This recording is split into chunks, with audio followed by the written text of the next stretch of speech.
देवरानी से इतनी जलन क्यों? बड़ी बहू तुम जेठानी बन चुकी हो, थोड़ा बड़प्पन तो दिखाओ। क्या हर समय अपनी देवरानी से अपनी तुलना करती रहती हो? यूं ही तुलना करती रहोगी तो अपना ही घर बर्बाद कर लोगी।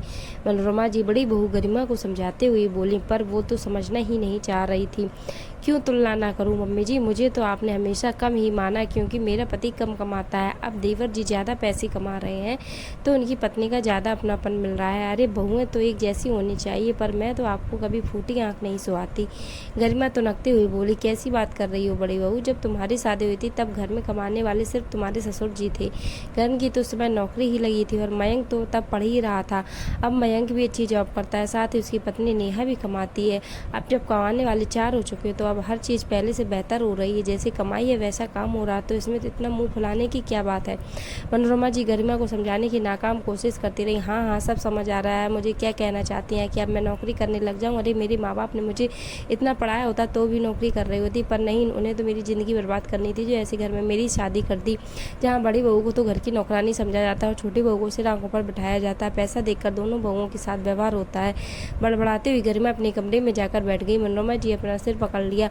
आखिर जितना उसे समझाने की कोशिश करती हैं वो समझाना तो दूर की बात है, सुनना ही नहीं चाहती। जब से मयंक की शादी हुई तब से ये तो अब इस घर में आए दिन ही होने लगा था। गरिमा हर रोज़ किसी न किसी बात को लेकर मनोरमा जी से लड़ जाती थी। आज सिंजारे पर नेहा के लिए लाई साड़ियों को देखकर मनोरमा जी से बहस हो गई। सिंजारे कपड़े देख गरिमा का मानना था कि मनोरमा जी ने नेहा के लिए सभी कपड़े महंगे रखे, जबकि उसके लिए सस्ती साड़ियाँ रखी थी।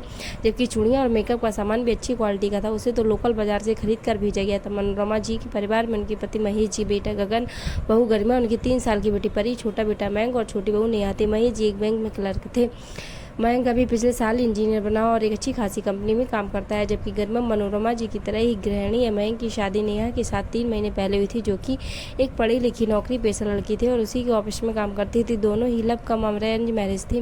दोनों पति पत्नी मिलकर अच्छा कमाते और अपने अनुसार खर्च करती। यह देख गरिमा चिढ़ जाया करती थी। शादी के बाद जब मयंक और नेहा हनीमून पर गए तो उसके जाने के बाद भी गरिमा ने मनोरमा जी से काफ़ी बहस की। न सिर्फ मनोरमा जी बल्कि गगन से भी। उन दोनों को तो घूमने के लिए बाहर भेज दिए, पर हमें तो नहीं भेजा था। हमारे पास ऐसा दोगला व्यवहार क्यों हुआ है? लाडले बेटे बहू हम तो कुछ नहीं थे। तो उस समय घर की स्थिति अच्छी नहीं थी। शादी का काफ़ी सारा खर्चा तो कर्ज लेकर ही किए थे, पर अब स्थिति पहले से बेहतर है और हनीमून तो मयंक और नेहा दोनों ने मिलकर डिसाइड किया और उसका खर्चा भी खुद ही उठाया है। तो क्या कहना चाहते हो, अब मैं तुम्हारे बराबर खर्चा उठाऊँ? अरे सब जब खर्चा उठाने की औकात नहीं थी तो शादी ही क्यों की थी? मुझसे शादी भर क्या फकीरों की तरह रहूँगी अपनी इच्छाओं से मारकर? गरिमा ने ऐसे शब्दों से गगन का दिल भेद दिया। उसकी बात सुनकर वो बिल्कुल हैरान रह गया। उधर गरिमा जी ने सब जिसके बारे में उसे समझाना चाहा तो वो भी मनोरमा जी से भी लड़ गई। सब जानती हूँ मैं, ये सब आपका ही किया धरा है। आप ही चाहते हैं कि मैं अपने पति से झगड़ा करूँ, इसलिए आप दोनों बहुओं में भेदभाव करती हैं।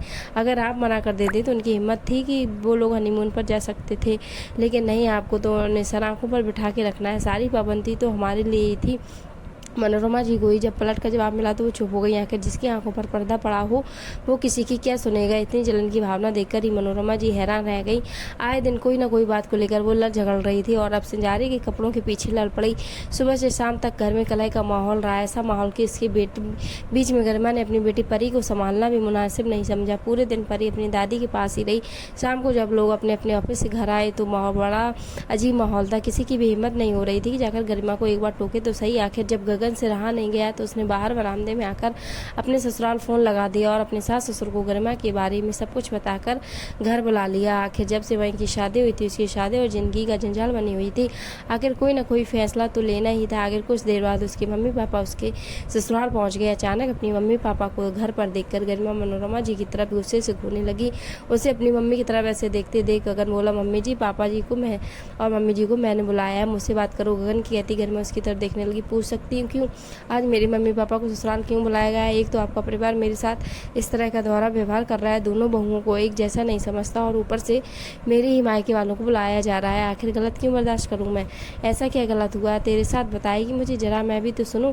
गरिमा ने कहा तो उसकी मम्मी बीच में ही बोली। आखिर गरिमा ने वही सारी बातें दोहरा दी जो वह अक्सर मनोरमा जी और गगन के सामने कहती थी। उसके मन में इतनी जलन की भावना देखकर उसके माता पिता भी हैरान रह गए। इतनी जलन की भावना, वो भी अपनी देवरानी से, ये दोनों जा रहे हैं अपनी मेहनत के दम पर कर रहे हैं। तेरे पति की कमाई तो कुछ नहीं ले रहे हैं ना, और इतनी महंगी महंगी साड़ियाँ अगर संजाने में देने के लिए आई हैं तो घर की स्थिति बेहतर हो चुकी है और उसके लिए भी पैसा उसका पति और ससुर दे रहे हैं। तुझे ऐतराज़ क्यों है? तेरे भी लिए तो ये चीज़ें आई थी, उसमें तेरे पति और तेरे ससुर की मेहनत की कमाई थी। फिर कहाँ फर्क कहाँ हुआ? थोड़ा तो बड़प्पन दिखाती, छोटी बातों का लेकर लड़ पड़ी गरिमा की मम्मी ने कहा, और बेटा किसी की बेहतर स्थिति को देखकर अपने आप को कमतर क्यों समझते हो? ये दोनों जॉब करते हैं तो अपने अनुसार खर्च कर लेते हैं। अगर तुम्हें गगन जी की कमाई कम लगती है तुम भी थोड़ी मेहनत करो, भला तुम्हें किसने रोका है? गरिमा के पापा ने कहा, वह पापा आपने मुझे इस लायक बनाया भी है, 12th के बाद तो मुझे पढ़ने ही कहाँ दिया, घर के काम सिखाकर शादी करवा दिया। आपने मुझे मौका दिया होता तो मैं भी शायद कुछ करती। गरिमा अपने पापा से बहस करती हुई बोली, चुप कर, तुझे आपने रोका था क्या पढ़ने से? तुझे तो खुद पढ़ने का शौक नहीं था, जैसे तैसे राम राम करते तेरी स्कूल की पढ़ाई हुई थी। तुझे तो बस टीवी देखवा लो या फिर अपनी सहेलियों के साथ घुमा लो। जब तुमने खुद मेहनत नहीं की तो अपने माता पिता पर इल्ज़ाम लगाने का भी हक नहीं है। कुछ बेहतर पाने के लिए खुद को भी मेहनत करनी पड़ती है। माता पिता बच्चों का भाग नहीं लिख सकते। उस वक्त तुझे कितना समझाते पर तुझे समझ में नहीं आता था, तो फिर तेरी शादी करने के अलावा हम करते ही क्या? गरिमा की मम्मी ने उसे डांटते हुए कहा। उसने अपनी नज़र नीचे करने पर उसकी मम्मी ने अपना बोलना बदस्तूर जारी रखा। और अभी भी क्या कर रही है? जलन में अपना ही घर बर्बाद कर रही है। जितना फ्री टाइम बैठकर दूसरों से जलन कर रही ना, उसमें कुछ नया कर अपनी ज़िंदगी को बेहतर बना। किसने मना किया? और खबरदार आइंदा कभी कहा कि फ़कीरों के घर में ब्याह दिया। खुद में कोई हुनर नहीं और ख्वाब उस आसमानों के देख रही हूँ। अपनी मम्मी की लताड़ सुनकर गरिमा चुप हो गई, लेकिन मनोरमा जी ने अपना फैसला सुना दिया था। देखिए समदन जी, मैं किसी की भावना को दबा नहीं सकती। अगर एक बार जलन और ईर्ष्या की भावना किसी के मन में आ जाए तो वो कभी नहीं जाती। बेवजह लोगों की ज़िंदगी में परेशानी, उससे बेहतर है कि मैं खुद ही अपने दोनों बेटों को अलग कर दूँ। मैं नहीं चाहती कि मेरे घर में आज जो हुआ वह दोबारा मैं अपनी बहुओं के मायके वालों को इस तरह से यहाँ ना बुलाना पड़े। बाद में पछताने से अच्छा है कि वक्त रहते ही फैसला कर लो। आखिर मनोरमा जी के इस फैसले का किसने विरोध नहीं किया? आखिरकार एक सप्ताह के अंदर ही गगन और गरिमा के घर का ऊपर वाला पोर्शन दे दिया गया, जबकि महेश जी और मनोरमा जी अपने छोटे बहू बेटे के साथ नीचे वाले पोर्शन में ही रहे। और अब गरिमा सिलाई सेंटर जाती है सिलाई सीखने के लिए, और उसके पीछे मनोरमा जी ही उसकी परी को संभालती हैं। दोस्तों कैसा लगा वीडियो कमेंट में बताएं, और ऐसी वीडियोज़ के लिए इस चैनल को सब्सक्राइब करें।